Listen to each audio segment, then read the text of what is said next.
Quite a few of us are well into our 50s now.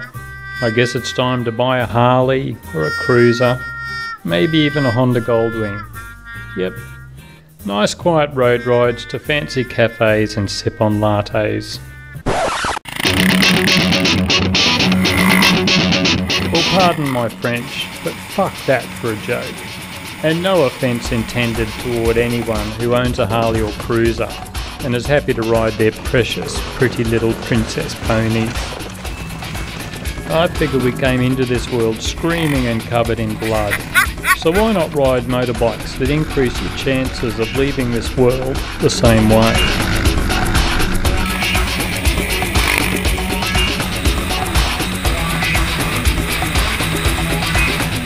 Who wants to be the Homer Simpson or Ned Flanders of the motorbike world when you can be Duff Man?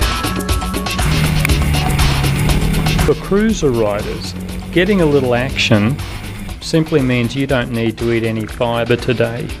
And Harley riders, they're only cautioned to slow down by the doctor, never the cops.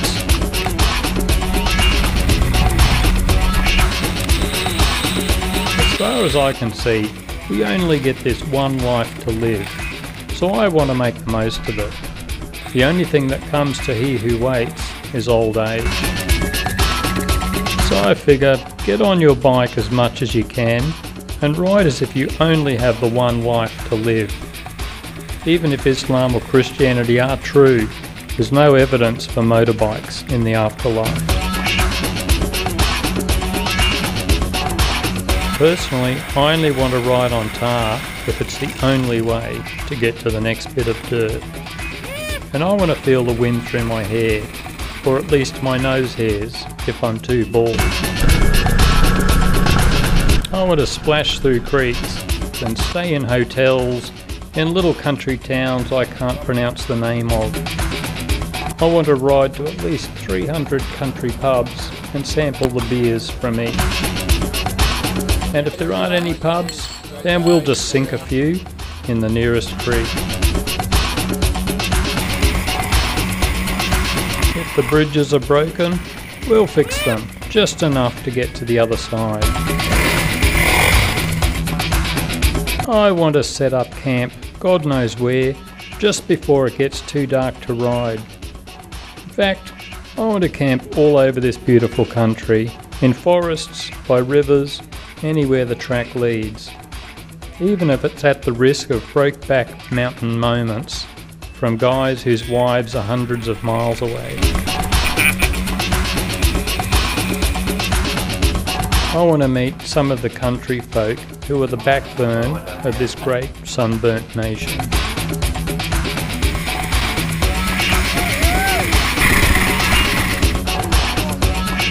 I want to jump in rivers so cold that our testicles won't descend again for 2 weeks. I want to get so lost that even the GPS gives up and dies in a puff of smoke. Where the fuck are we? Picture yourself on your deathbed. How many of us are going to say to ourselves, fuck it, I should have spent less time riding and more in the office? Why do we work so much instead of wringing all of the adventure out of life that we can? Do you need that much money to buy shit you don't really need?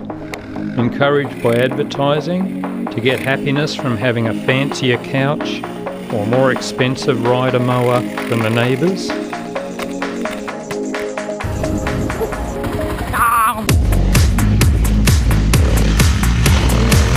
Having said all this, it probably is best to make some concessions to these creaking, ageing bodies of ours as we get into our 50s. And the past few years have certainly shown a lot of us the old bones are more likely to break nowadays than bend.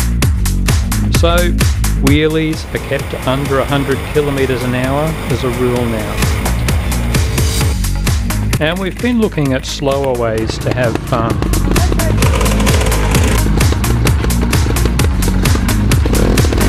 So quite a few of us are getting into trials riding now.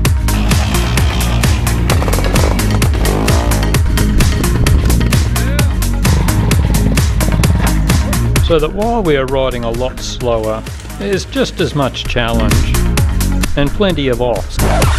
Whoa! Right? But just bruises instead of broken bones and rattled brains now.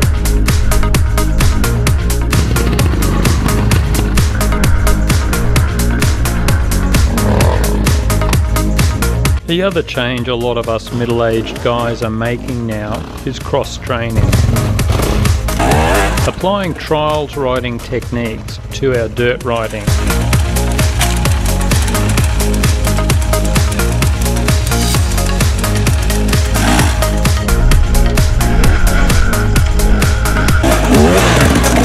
Again, the net effect is just as much challenge, but the injuries are way less severe,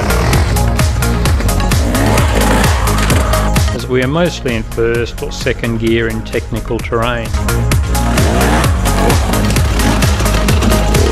focusing on balance and staying on the foot pegs instead of bashing our way through at speed like we used to.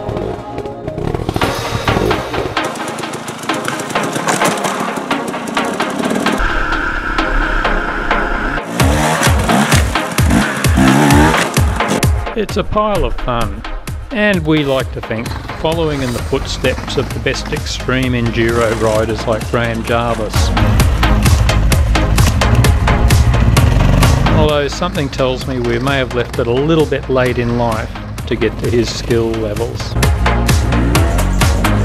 But in the end, it doesn't matter how good or bad we ride. All we know is you'll meet some of the nicest girls and guys on the planet to ever give you the finger.